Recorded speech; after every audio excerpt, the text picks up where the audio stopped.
I hope you guys are feeling super well. I haven't done one of these in so long. It's been way overdue. And I was like, you know what? It's time to do one. So I'm really looking forward to it. Let me just make sure we're all good.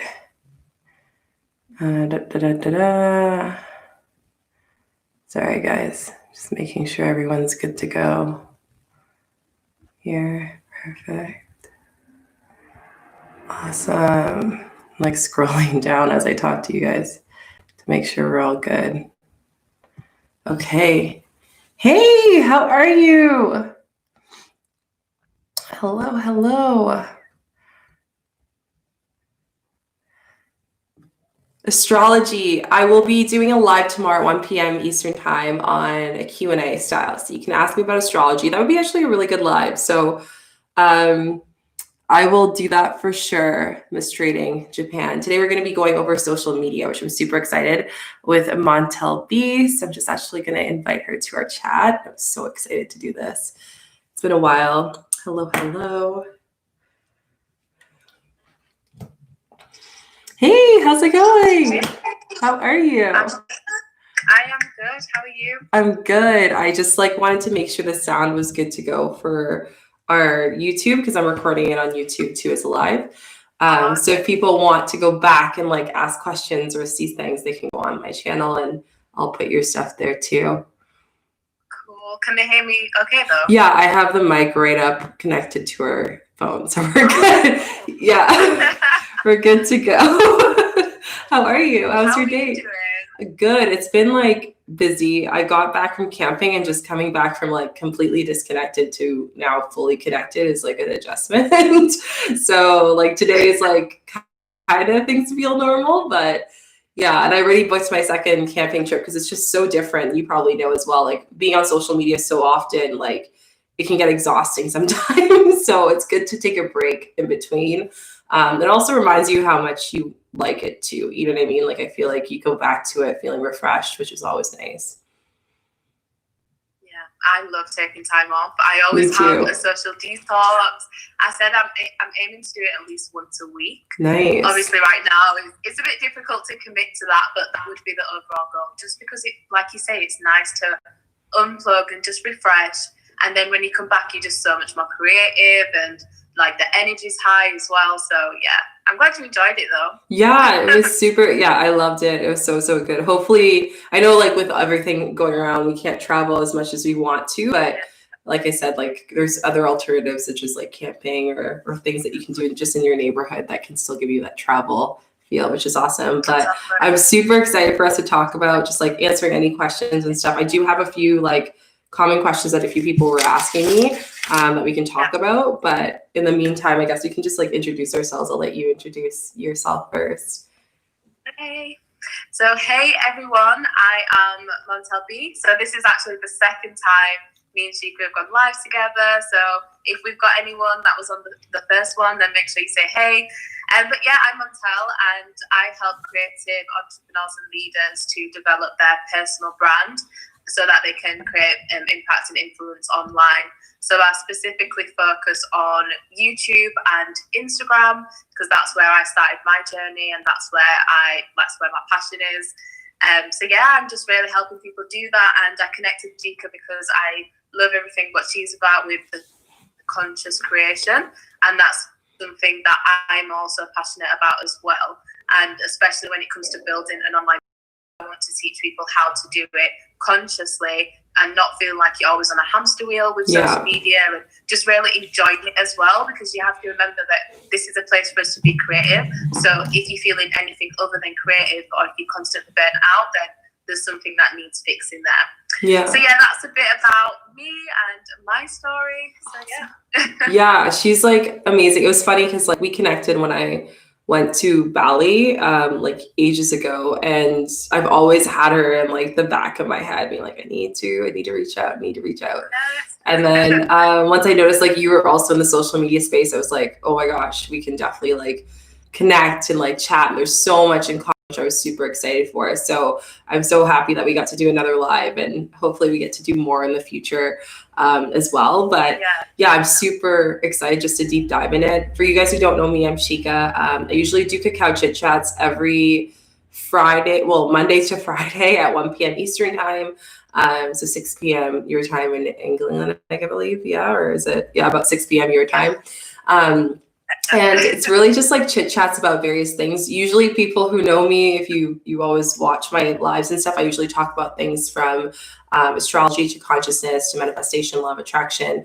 But my space that I really hone down to is social media. So I've been in the social media space for over 7 years.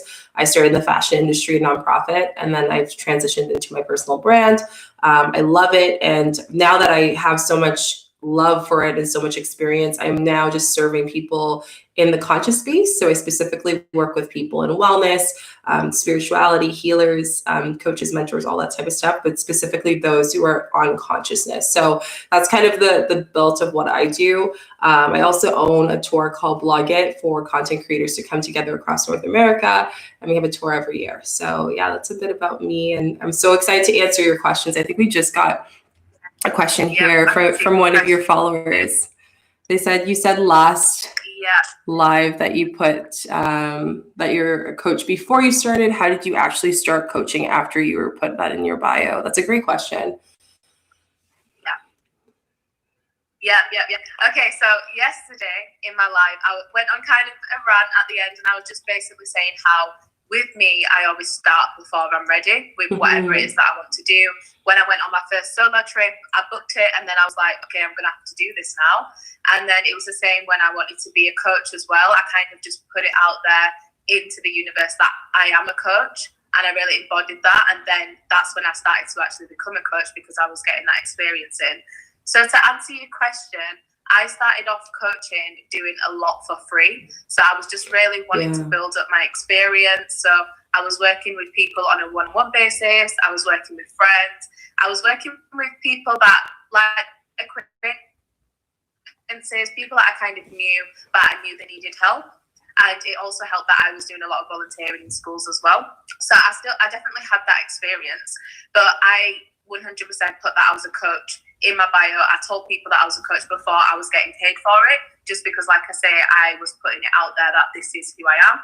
And yeah, it was more, I was just kind of building my experience, working for free for a bit, and then I was working a bit discounted, and that's just how I got going. So I was kind of saying in my live yesterday, whatever it is that you're wanting to do, I think we were speaking about becoming a travel blogger yesterday, and I was just like, that's a good topic. Put it out there, tell people that's what you are.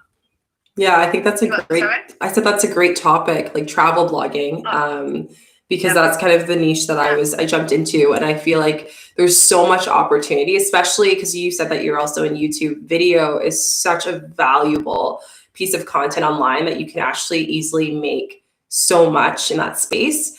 So I think one of the things too is like what helped is doing that free work, but also understanding when you have enough value to charge. Because that's another thing too. I know a lot of people who, you do all the free stuff and they have a hard time transitioning into asking for that value. So understanding that is really big. And it starts with giving like free value through content. Like for me, I do a lot of just information. I still do it on my videos on like how to use social media as a tool, like things like that. But I think for each person, it's really focusing and honing down that understanding what your title is. And I'm sure you went over that in your past lives as well. Yeah, so one thing I actually want to make clear just on the back of that is I was working for free, but I absolutely love what you said about seeing the value in yourself. And I do know that people find it difficult to transition. But what I'd say with that is if I was only giving away like free sessions just for my own confidence. Yeah. So you want to be building your own confidence and experience. And when I got to a point where I was like, right, I'm confident in what I'm doing, I know this works, then I started charging. So that's where the transition comes. As soon as you feel confident in what information you're putting out there, then you can transition and then you can start charging. I love that. Mine was kind of the opposite. Like I started doing it for free for a year while I was still working in the fashion industry. And it wasn't until people were like, you should actually like consult people about this. And I was like, well, I'm doing a full-time gig in fashion and like, it's a lot of work and demanding as it is. But I think that's another approach, is like start to ask yourself, are you starting to get people questioning and asking if you have those services available right now, right? So even if you do, you know, have that free content, which is amazing, and like building that repertoire, or even like your portfolio, which is amazing, and then doing that when someone's like, hey, like, are you interested in you know, being my mentor? Can I have you as a mentor? Do you have services as a mentor? That's a great indicator when you can start transitioning and start charging people, which is great too. Absolutely. Yeah, I love that question. I think there was another comment that we had up above. Says, I really need your knowledge. This was from Matatine. So let us know if you have any questions here. You guys can put it in the question box, or you could even do it up here as well. I guess one of my questions is, this is a question actually that I've been getting a lot with my followers, and I thought this would be really great to cover your perspective. So obviously with the climate of things changing, and all about, like, one of my favorite things about business and about just content and everything, it shifts so easily, right? Like there's always changes, and that's what makes being an entrepreneur so much fun, because you know, you never know, you can only plan so much, and there's always things to come that you have to be able to kind of flow with. So for you, I guess one of the things is, what are some current updated tips that you can give someone during the time where people might be more sensitive with what's going on online, and how can you bring that value onto your platform in your niche? Okay, so sorry, just repeat that question. That's okay. Yeah, no, for sure. So like, for example, if with everything going on with the climate of people being more at home and just politically as well, I do feel that people have this sense of either feeling exhausted to put out content without lack of inspiration. So what are some things that you can give people as far as like, how can they show up for their audience in a way that comes naturally, in a way that they know that they're giving their value and they're not burning out? Do you see what I'm saying? Because I'm having a lot of people, for myself, some of my followers, or even some of my mentees, who are like, hey, like there's a lot going on. How do I manage it? And I kind of share with them a couple of things, but I'd love to know your perspective on how you're able to support people, or at least give them some advice on a time like this where they might be more sensitive with what they see on their feed. So I would say, I know this kind of sounds a bit cliche to say, but it's 100% true. And you just really have to reconnect with your own why and your values. So like I say, a lot has been going on recently, and it has been overwhelming, exhausting for absolutely everyone. And then you do have that kind of pressure like you put on yourself, thinking, are you doing enough? Are you saying enough? Like, what should you be doing? And it's kind of like no one really knows exactly what to really say or what they should be doing. So the only thing you can really do is go back to your ways and really reconnect with that. So when I started my business, or started my whole social media journey, I wrote out a list of values of how I really want to show up for myself and my business. So when things are going on the social media space, the first thing I do is I reconnect with that why and that vision that I've got for myself. And then I just ask myself, am I aligning with this? Is my content reflecting my own why, and not just projecting what other people are doing? Is it actually reflecting my own why? And then I go from that space. But then also, I am definitely one who says just take a break. Like, it's not by force that you have to be online. So if you are feeling extremely overwhelmed and burnt out, then maybe you just need a couple days to yourself to reset, connect with your whys, and then show up in the best way that you can. But then it's always good to ask your audience as well. Like, the way I see my community is it's always an open conversation. I'm always up to speaking with people and seeing how they feel about it, because then I'll know how I can show up best for my audience when I can base it on how they're feeling at the moment. I love that. I think one of the big tips as well is giving them not being afraid to shift your niche. I think that's a big thing, because I feel like people have had this time where they're sitting down and being like, oh, I'm evolving as a person, and so is my business. Maybe now I want to go into more coaching, or maybe now I want to open my boutique, or whatever opportunities that you're seeing. Like, I know someone that's close to me, they're doing like a food box, and part of the donations go to a nonprofit organization. And that's their way of kind of like working with the climate of what's going on right now. So really asking yourself, even like, what are some things that I can do differently, and how have the needs of my target audience have changed? And in doing that, how can I shift my content to kind of match those needs as well? I think that's one of the big tell my mentees and just like people online whenever they're asking me, like, I feel like I don't know where to go with my business. I don't know where to go with my blogging, my content. And I want to keep that normality in a way, but I also want to evolve with what's going on. And that's the perfect way to do that. It's just always asking yourself, connecting with your why, understanding that sometimes your why might change, and that's completely fine. Like, I started off with fashion, wellness, travel, lifestyle. That's very broad. And I niched down completely to working with conscious business owners and content creators. And that's completely different, like different values, different mindset, talks about manifestation, all this stuff. It's not going to align with everyone, but I know that it aligns with what I'm currently going through. So don't be afraid to re-communicate to your audience what your new mission and target is, because that's actually going to help your engagement in the long run, because it's not going to work if you're evolving one way and then posting all this content, your audience is expecting something else. I think we have a few pieces of questions. So yes, growing your business is being able to adapt 100%. Yes, shifting the content towards what the needs of the audience. And yes, we'll change. Yeah, I think that's really big. Changing is shifting. I guess even for you, this would be a great topic to ask you as someone who's a business owner and shifting. Like, you have a lot of great, amazing things for the rest of 2020. How are you shifting into this new version of yourself and connecting that to your business right now? So the first thing that I really had to do was not attach myself to titles. That's something I struggled with at the start of my journey of becoming a coach. I was like, right, what kind of coach am I? Am I a personal brand coach? Am I a mindset? Like, I was too attached to the title. So I detached myself from that, and I just thought, like I said, reconnect with my whys and show up how I want to show up, and I'm going to attract the right people to me. So, and I don't put any pressure on myself to stick within a same box. I'm always transitioning. My whole journey online has been from a blogger, makeup artist, travel blogger, influencer. Like, I've been through it all. But the one thing I always say is, as long as you're building your personal brand and a community, these people are going to stick with you regardless. 100%. Yeah, a few people might drop off along the way, but people are in it for you. And I always say that businesses come and go, but a brand is for life. So if you're focused on building a brand out of yourself, then people are going to follow your journey regardless of what it is. I mean, there's people I follow online. Yeah. For example, one of my favorite influencers, I love, well, she's a coach, sorry. I absolutely love her, but her niche is partners of pro athletes. Wow, so that's awesome. I'm not a partner of a pro athlete. Like, it's super niche, but I watch her videos every single day. I show up for her content. I'm there for her energy, and I'm there for her. I may never buy her services, love it, but she's still got my support. So that's how I see myself. You just have to work on building relationships with people, building the support, and the business, the money, all of that stuff will follow.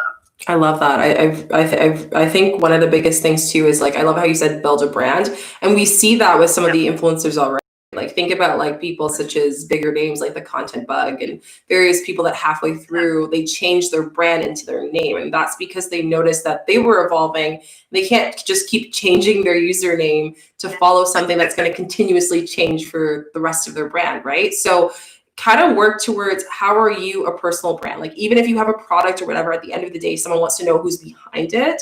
And I think that's one of the biggest things that allows that longevity of like keeping a brand that's going to continue to sustain itself, even in times like now, you know what I mean? Like, knowing yourself as someone who specifically helps like the pro athletes, or specifically helping someone that maybe relates to where you were in your life, how many years ago, and now you're coaching people who are in that same space. So I think that's super important. And even for, like you said, dropping off, like, I remember when I shifted, that was one of my biggest fears, is like, if I shift into consciousness and all this aspect of you know, manifestation, not everyone's going to be aligned with that. And I'm kind of nervous, but at the end of the day, it's better for both parties, because then they're not following people, like, they're not just following you just because they're following you for your whatever content you did before. And then your engagement drops as well. I always tell people that it's actually going to help you, because overall your engagement will automatically increase, because you're just attracting people who follow that type of niche. Yeah, I agree with her. I think it's super. Yeah, I think it's so important. We had a question here on YouTube by Crystal Williams, and she says, cool. Does it take time to figure out your audience? Which I think is a great question. Okay, so I would say yes and no. More yes, because in the beginning of building your brand or your online presence, there's going to be a lot of doubts, a lot of uncertainty to what you should be doing, especially because there's so many opinions. So there's so many different voices out there and opinions. So I would just really try to stay within your own focus and just go within yourself and ask yourself, like, who is it that you really want to speak to? Who would be your ideal audience? And then just go from that space.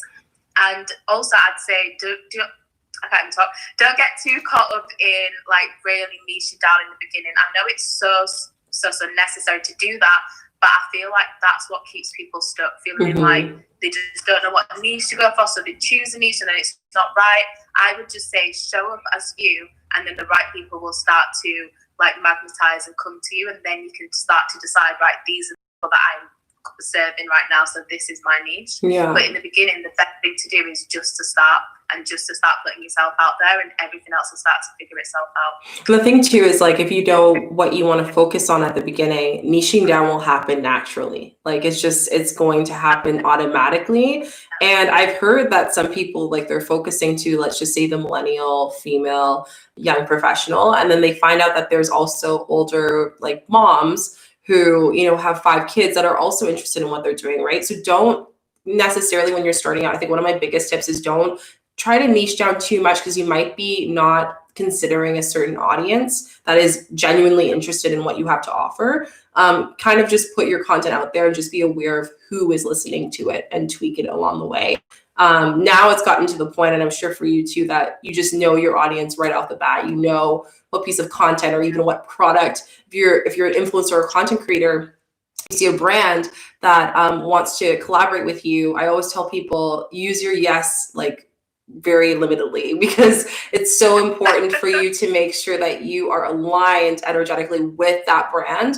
Because if you don't, then, you know, you have a brand that you're falsely advertising to your audience. So it's super important to just kind of question, okay, would I purchase this brand, and would this align with the audience that I have? And the more that you do that, and the more you're able to be more mindful of it, the better that you'll actually end up having a better portfolio, better media kit, and better engagement as well. And your audience will trust your word. And i.e. goes back to our initial thing, you become a brand, because then you are a valuable voice in that space. Yeah, and I know in the beginning of your journey, it can be so difficult, especially if loads of brands are reaching out to you. You feel like, yeah, I just want to accept everything. But this is damaging your brand in the long run. Yeah. And it's better to really gain trust with your audience from the beginning. So I know for me, I'm not like a massive influencer, but there's been so many opportunities I've turned down just because I know they don't align with my own brand. 100%. So as an influencer, I consider myself more a coach now, but as an influencer, I haven't been the most successful that I could have been, just because I know that the brands that are reaching out to me don't align with me. So just don't be afraid to turn down brands. There's always going to be opportunities around the corner, but just make sure that they are right for you. And sometimes I have had opportunities where I've rejected a brand too, for any content creators or people who want to get sponsored. Because I know some people are like, I want to be a coach, but online I'd also be interested in being endorsed by a brand. So if that is also you, because I have been on the PR side where we actually choose the influencers, one of the biggest things that we look at is sometimes if a campaign doesn't align with you, then that doesn't mean that we don't want to work with you forever, especially if it's a PR agency, because we're just, we're looking for someone that fits whatever the brand sends out to us. And if they're asking for someone between the ages of 20 to 26 who has more of like a lifestyle, let's just say like, I don't know, like travel lifestyle or beauty lifestyle, and is someone that has a following between this and this with an engagement rate of this and this, and they probably have this type of content, and we want to make sure that it aligns with the actual platform as well. So a great little insider tip is, if you are hoping to work with a brand, check out their social media and ask yourself, can you see your content being posted on their platform? And if it's a yes, but naturally it's like, oh my gosh, they're totally my lifestyle. I love the style that they have, the energy that they have with their content, the flow of their content, this aesthetic of the content, then most likely it's a good indicator that you probably fit the brand. And I always tell people, don't force yourself to fit in the brand, because then it's going to be very hard for you at the end of the day to create content for that brand, right? So you want to just make sure that it aligns. That's a really good tip that really helped me out, because then when you approach them and they look at their content, they're like, oh my gosh, yeah, it totally aligns. I will for sure want to have her on our platform. Yeah, that is such good advice. I 100% agree. Yeah, I think it's just like a little thing that we don't tend to think about. And I remember my first year of getting into blogging, because I also was a blogger and heavily into influencing. Right now, I consider myself like YouTuber / mentor. I do content like influencing sometimes, but not very often. But I remember the first year I was reaching out to brands that weren't aligned with me, because I didn't have someone telling me that that wasn't a brand that fit for me. And it's not a bad thing. It's better for both parties. And just make sure that you do that. Or better yet, if it's a smaller brand, like say like a local brand in your small town or whatever it may be, that's an opportunity for you to set the precedent for that brand if they're just getting into influencing. So I've had brands that have never worked with an influencer, and I can kind of educate them through the process for the next influencer. And I can also allow them to know, like, okay, what does your brand stand for? We can kind of work together and meet a certain point. That's great for a content creator or blogger, because then you have more say of what the campaign actually looks like, and also what you want to do for the campaign, and i.e. the budget of the campaign as well. Yeah, that is great advice. I love that. Yeah, I remember like sometimes I do like, I don't know, some brand that obviously doesn't work with influencers at that point when I was first starting. And I would get so bummed out of like, why are they responding to me? Why don't they want to work with me? But it was because they just didn't align with me at the time. And then see, 2 years later, I ended up working with them. So it just the time didn't match that time. It didn't fit for that campaign. Or sometimes they only had their quarter budget for the year and they couldn't spend that on me at that time. So that's kind of things to just think about when you're looking at PR and like the sponsorship stuff, because I'm sure you guys have questions on that as well. Awesome. Yeah. Did you have any other like questions that your followers asked recently? I feel like I've been like sharing a lot of questions, but do you have any that like are most common that you'd like to share we can discuss to help them out? Yeah, so I actually got a question yesterday. I did answer it in the DMs because my line was just finishing, but I will share it again here. So it was just more about building a following on Instagram. Oh, this is a great question. Yeah, so she just started her nail brand, and it's a local business. So I was just given some tips that I will share with you guys for a local business if you are wanting to grow on Instagram. So the first thing I told her is to start using location-based hashtags. So I find that for local businesses, it's really good to tap into that market by using location-based. And let's say she's a nail brand, it doesn't necessarily mean you have to just use beauty hashtags, but you can use anything around that location, so just the location itself. And then that would really help get her foot in the door with that. But then also what I like to do is what I call my engagement routine. So as well as using the location-based hashtags, I'd recommend going into those hashtags and then following them, because then you can save them as community-based hashtags. So in the beginning of your journey, if you are just starting out on social media, a lot of it is going to be you engaging in the beginning, especially if you are building a business. Mm-hmm. So I would suggest spending a bit of time in the community hashtags, engaging with people that you think would be a good fit for your services, following a few people as well, like I say, if they align with your brand and your services, and just really focus on building relationships with people. Yeah, I think that's super important. Because a lot of businesses, they get on Instagram and they think, yeah, that's it. Like, so many clients are just going to flock to me now. But even if you are a business, you still have to put in that work to engage with people and to get to know 100%. People.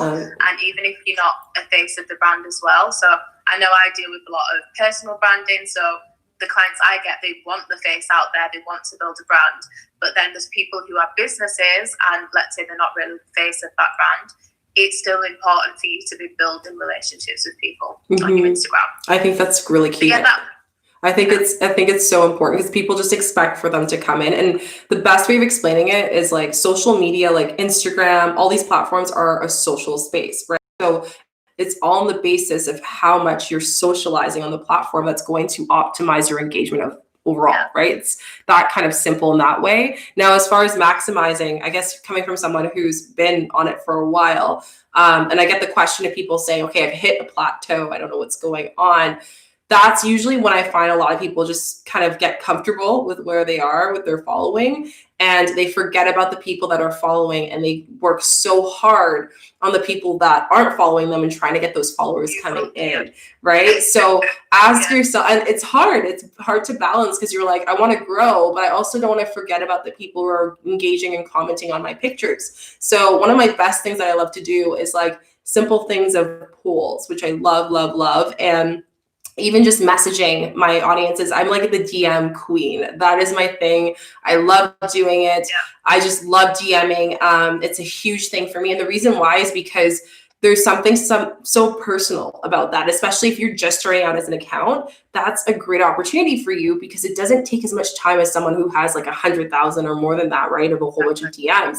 So why not establish that communication of saying, hey, my door is open, communicate with me. Let me know your thoughts about my business. Let me know your thoughts about my blog posts. I'd love to know your perspective on it, because I want to give you more just feedback and whatnot, and you're building a relationship. And even if that person doesn't end up being a client or someone for your mentoring position or whatever it may be, you've just established a relationship regardless for your brand, which, like we mentioned before, your brand is the most important thing. That's what you want to hone down on. If you can build a brand, then you can build anything with monetizing and just creating so many different avenues for yourself, right? So that, I think, is super, super important. I don't know if you have any thoughts on that.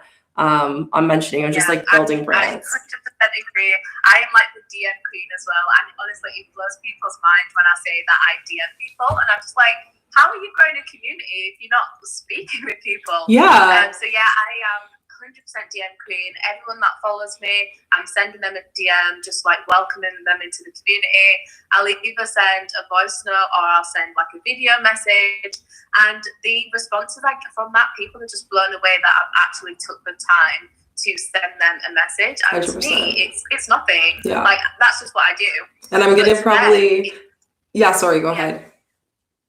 Oh, I was just going to say it like blows the mind, but then I know that I've established that relationship with them, and it just makes me more approachable as well. You want to be building a brand that people aren't scared to reach out to you, people aren't scared to communicate. Exactly. Because that's how you then grow support. Because think about like all the bigger accounts that you probably follow, they're so out of reach because you can't follow them, that there's that interpersonal part that you probably don't feel with some of your smaller accounts, right? And that's a huge thing. And I kind of want to like break it down a little bit for you guys, and like a little bit of a pep talk for you. You're really, really lucky, because, you know, there are accounts that have thousands and hundreds of thousands of people, and some of them that I'm, you know, friends or acquaintances with, and they usually share, they're like, hey, Shika, like, it's very hard for me because I really want to communicate with all of them, but there's just all these messages coming in, right? So you have that value of being able to communicate with those people. So use that to your advantage. DM them, message them, respond to stories, even the people who aren't content creators, even the person who's a mom who's in the suburbs that has 4 kids that doesn't like content, but she's just obsessed with your life. Like, talk to her about it, because she's the person that's going to be with your brand till forever. And I think that's the thing too. I find a lot of people engaging with accounts that are also content creators, but you have to keep in mind, they're also looking for engagement too. So the sincerity and the support of the brand might not be the same as someone who's just following on the platform because they truly just are inspired with what you do.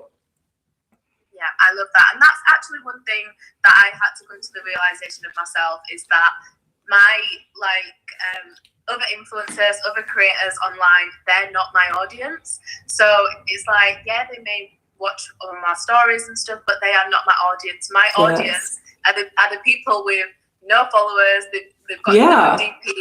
They've just got an Instagram account because they want to see my content. So when I realized that, I really shifted my focus and I changed who I was communicating with. It's nice to have other content creators and influencers, but like you say, they've just got the same goal. Exactly. So they're not really your audience, and you just have to really focus on the people who are actually supporting. And it also depends, right, too, because like if you are someone who is serving influencers or content creators, obviously this is subjective, but for most part, most people are, you know, also content creators, also business owners on social media, rely on that to bring in income or like engagement or traffic, whatever it may be. Another great thing too I wanted to share with you guys is also try not to compare yourself with the big accounts as much, because it can be very draining. keep in mind, I had this like, I think it was someone that I was watching, maybe it was Rachel Hollis. I think it might be her. I don't know if you guys are aware of her. She's amazing, and she does a lot of content with just like tours and whatnot. But I keep getting this one statement all the time when I talk to bigger influencers, and they always say that don't compare yourself to someone who has 100,000 or 1,000,000 and chase after that number so much where you kind of desensitize the why as to why you're in the space, because you'll burn out.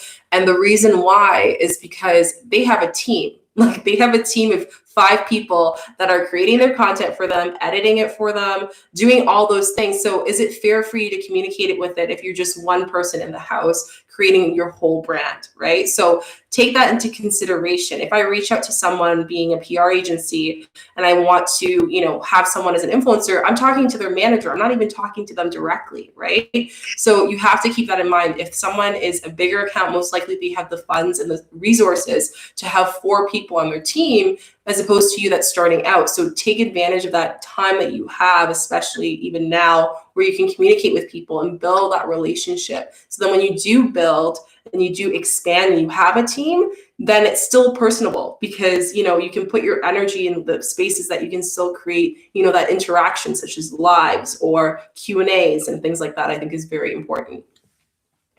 Yeah, I agree. And I actually did a training about this in my course, just about camera confidence. And I was kind of saying, like you say, just appreciate this time you've got right now 100%. As a smaller account, because this is your time to grow, to make mistakes, to try new things, to embarrass yourself maybe. You can do all that now while you've got a smaller, tight audience, because I feel like everyone's chasing the big numbers, but they're not ready for it. Yeah. So you've got all these followers now, but you still don't really know what to do with them. Yeah. And I feel like that's a worse situation than having a smaller platform. And so building it really up. Cherish the time.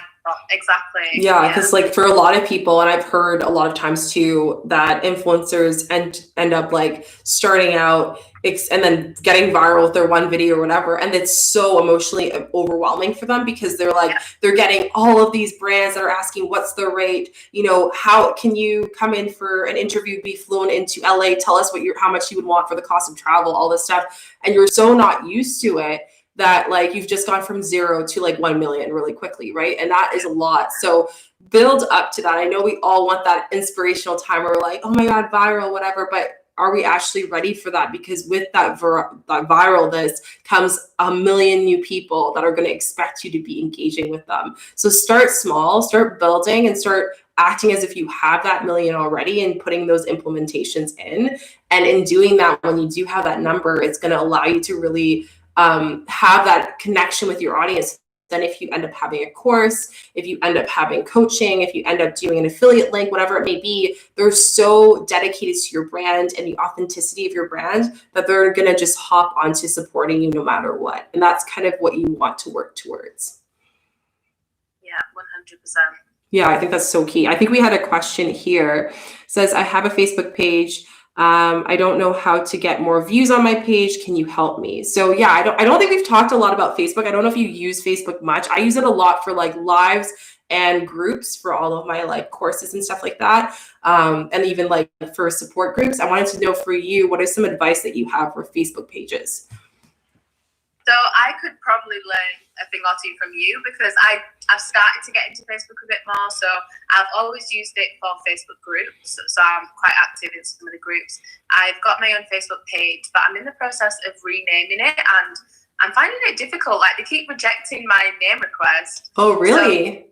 Yeah, so it was like Montelle, which was my old travel blogging kind of page. Yeah. So I'm just thinking maybe I should just start a new one.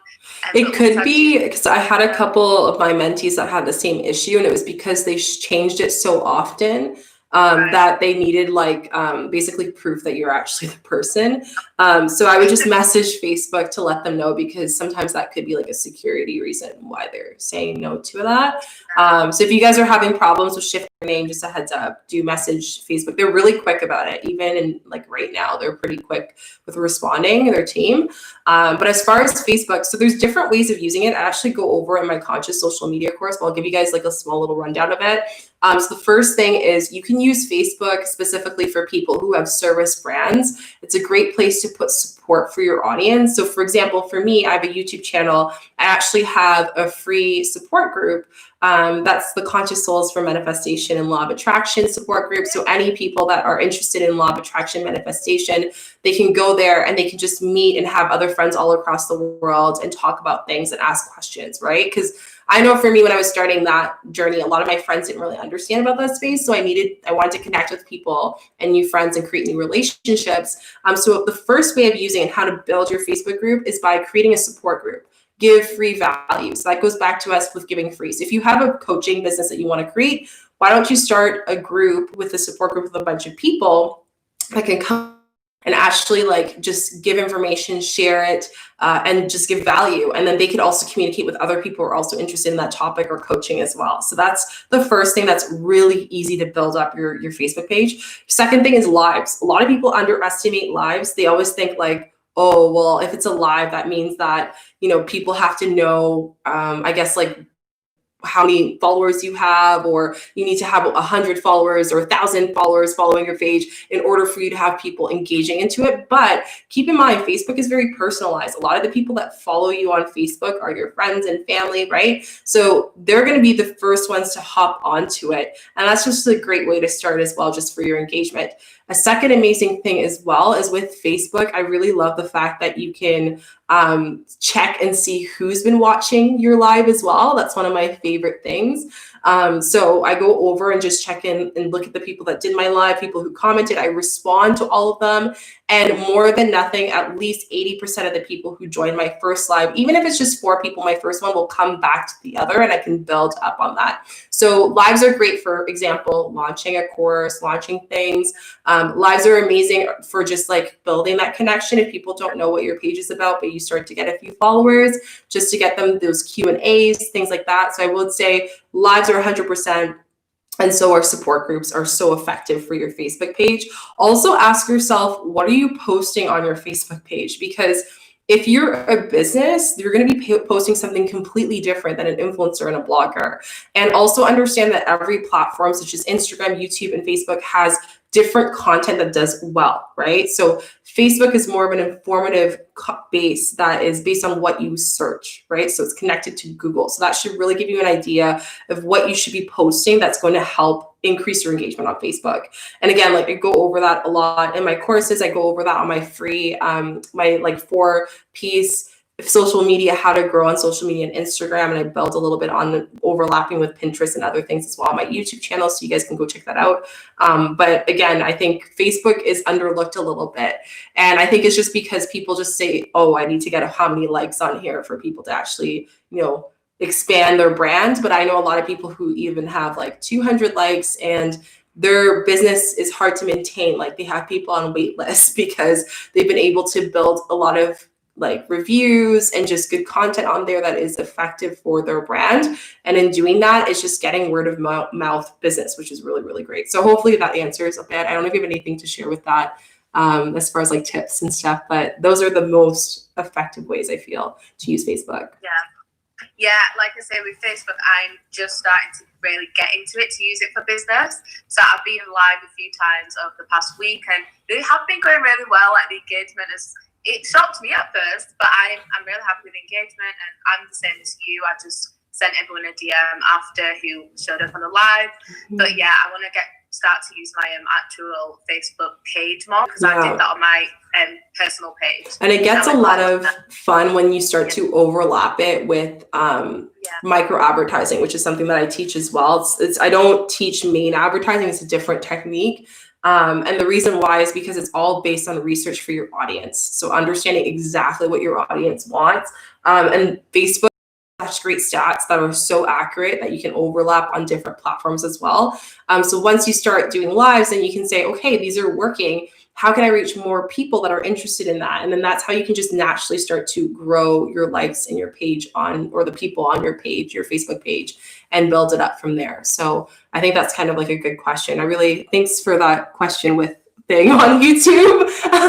That's what he asked. That could be a challenge for both of us. Yeah, I think that's a good video to talk about too, because I feel like a lot of people, don't think about like Facebook as much or don't talk about it. I know a lot of people talk about YouTube and Instagram, but I do see that Facebook is kind of the lonely wolf that doesn't get talked about too much. So again, if you guys have any questions on that, please let us know. Any questions in general with social media, but those are some good ones that I think are very, very helpful. I guess like my main question for you was just like, as far as people who are starting out in, say, content creation, because this is a very common thing, especially now with people wanting to take advantage of online. What are some tips that you can do as far as the transition from just going from content to monetizing, or just building that monetizational bridge between the two? On which platform, or just? I would say like just in general, like let's just say if they're like an influencer or blogger on either YouTube or Instagram, because those are the main ones that I feel like most people influence on, or they have a blog, a supporting blog or website with their content where it lives. How do you feel like would be a good bridge from coming from content creator to monetizing in an organic way that feels natural? Yeah, so I would kind of decide like what route you're wanting to go down with, either being like an influencer where you're working with brands, or are you wanting to build your own brand where you're creating your own products and services. So I think it's clear to define that first. Like, it's not to say you have to do one or the other. You can definitely do both, but it's just how you decide to monetize. So I think personally for me, I started off doing the influencer, working with brands, and then I realized that's not really the path I want to go down, and I want to start building my own brand for myself. So that's when I transitioned into creating my own products and services.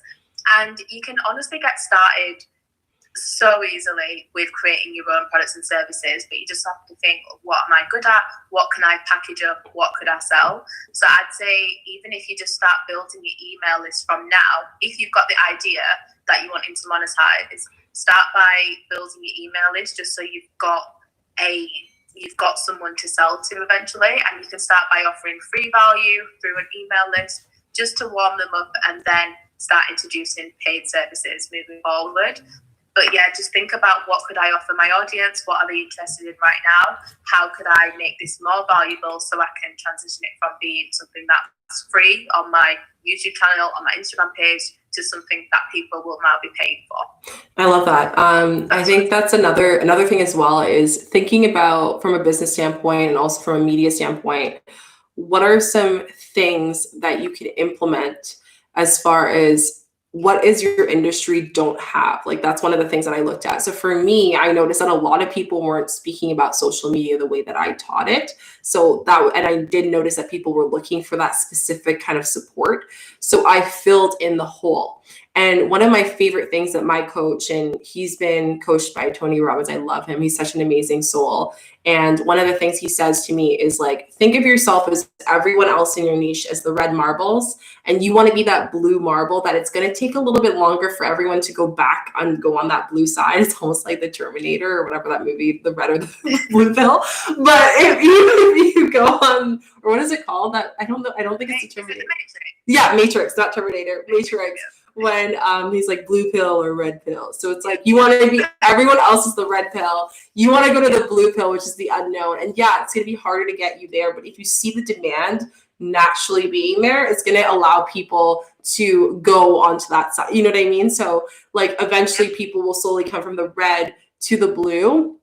And I think that's so important. So don't be worried about, okay, what's going well in my space. That's one way to approach your niche to monetize from being a content creator, to actually start to get those people to support your brand monetize wise. But in the same way, focus on how can I fill in the holes and monitor like what's going well in your business. A lot of people, I ask people on social media, I'm like, have you like wrote notes? Like what's happened in your past quarter? And they're like, I don't know.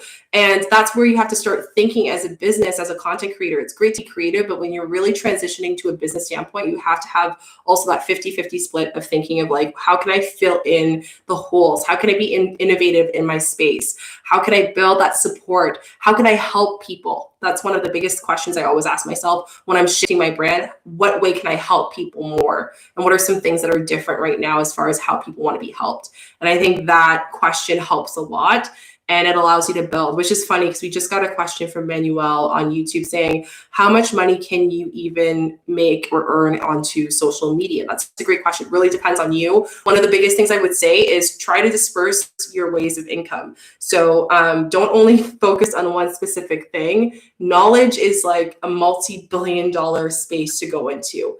If you know a specific task that you can do or thing that you can teach people, knowledge is going to be an amazing way to make just income on a daily or monthly that way. You can do things such as service-based, which requires more time. So that's something that as you start to build your business, you might start to step away from that. There's affiliate links, there's sponsorships, there's being a content creator. There's so many things that you can do. It's really just sitting down and asking yourself, how do I want to build various ways of income that will equal to whatever I want to do? And being realistic with it, and then also tracking that on a quarterly basis, I think is very key. Yeah, and just think outside the box with the services that you can offer as well. Don't just think like it's a straight path for everything. For example, when I was just starting out, and this is something that I tell anyone wanting to become an influencer, they feel like, oh, I don't have a big enough platform, I'm not going to be able to work with this brand. But the thing is, there's not only one way that you could work with that brand. For example, they may not want to collaborate with you or become a sponsor, but you could offer to create content for them. For example, I tell people, if you wanted to start working with hotels, what you can do is start introducing yourself as a photographer instead of an influencer, and then you can offer to take pictures or whatever for their platforms, and then you've already established that relationship. So there's so many ways that you can build a relationship with brands, or if you're a service-based business, there's ways that you can offer value without thinking it's just a straight path all the time. I'm so happy you mentioned that, because that's what I did as well. So when I was going to Bali, or even when I was going to South America, and I did a tour for 5 days that was sponsored. And my exchange was just to do a video and to do a few pictures. And it all depends. You can position as a photographer, you can position yourself as a travel journalist, someone who is, documenting your time. And that sounds much better. You know what I mean? As an influencer, you're a journalist. It also allows them to know where your content's going to go. Like, you're going to be posting it on a platform that has this much traffic. And you're also giving them the rights to the pictures, which is even more valuable, right? And I've had times where, like, my vacation, half of it is like paid breakfast, dinner, and a hotel room. And I get all that just to get how many pieces of content that I can do, which I'm probably going to take pictures anyways. But then now I just have to be a little bit more intentional about it, because I know that it's going to be on their website. So that's another thing. Just keep an eye out and see, like, what is something that I can bring, what value based on my, like, the things that I'm good at, whether it's writing, whether it's photography, videography, and how can I bring that value to that brand and offer that, as opposed to just being, I'm an influencer, right? So, like, ask yourself, what does you being an influencer mean? What does you being a blogger mean? And where do you want to go as far as business-wise moving forward? I think that's what's really going to help you transition a lot. And I notice a lot of people that, again, it's just something that you have to think about. You're thinking about it here, but you're not planning it on paper. And it makes it harder for you to kind of maneuver, okay, where am I at? I've been blogging for 2 years. I said I wanted to monetize, but why am I not there yet, right? So you just want to make sure that you're really just monitoring that, and being realistic with it, as well as dividing the ways of income that you want to create. So to answer the question of how much you can earn, it's really up to you. You can earn anything from $100 for a post to $20,000 like for a gig. Really depends, or $100,000. It depends on what the value you're giving and how you're building that up, and also how you're negotiating that value too. That's a big thing that I train my mentees, is how to negotiate with brands, because a lot of people either undervalue or overprice their value as well. So you need to understand where that is, where that the value of what you see yourself for your brand and your experience, and how that equates to the value and the price of what you're offering to the brand or the organization, which is key. Yeah, I agree. Awesome. I don't know if you guys have any other questions, because we're coming to an end of our live, but let me know if you guys have any other questions on that. Those were such good questions. Thank you, YouTube. That was like the quickest hour. I know. I was like, I have like a page of other questions, and I was like, oh no, we'll do another time. But we had such good questions, and I think it's one of those things that, like, once we get the live going, people are like, oh, okay, I feel comfortable asking, and I love that you guys ask questions. I think it helps us too, because then we're able to support people. And most likely, if you're thinking of that question, there's someone out there who's also thinking of it. So yeah, it's better to ask and help everyone out in that way. And I think it's just super helpful. I guess you have like one piece of advice you can give people as far as like social media or what to think about, or just one takeaway from everything? So I think my takeaway is just to get started. If you have been wanting to get started for a while and you still haven't, get started. And then once you get into it, once you start putting your energy, your content out there, your niche, like you said, Chica, it'll come to you, and then everything will start to click from there. So just do not get too caught up in really niching down in the beginning, because if you're not really putting out anything consistently, it's going to be difficult for you to really understand who your audience is, because you haven't built it up yet. So just focus on building relationships with people in the beginning, and you can do that without even having content. You could have a few pictures, but you could still be in the DMs, communicating with people, building a relationship. And then as soon as you get an idea of who is in your audience and who's there for you, then you can start building content.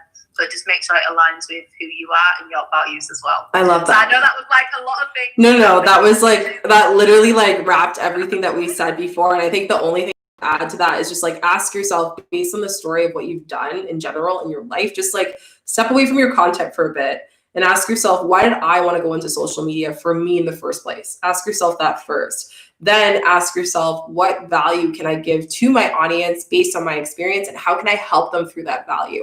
And I think once you do that, your why will just naturally come in, and then that allows you to create content naturally, because I do feel that a lot of content creators, including myself at one point too, that we overthink the process of creating content and how it should be and how engaging it needs to be and all of those other little things, that at the end of the day, what people really are asking for is someone that can just say, hey, I get it, and I connect with you, and I feel what you're doing, and I love what you're doing, and you're putting effort out there, and I can feel that genuineness that you're offering in your content. So if you can start with that, then you'll have people following you naturally.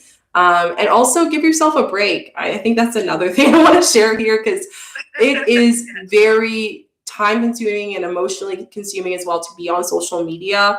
And you have to be mindful that if you're not feeling 100%, people are not going to feel your content. They're not going to feel your business. They're not going to feel what you're doing.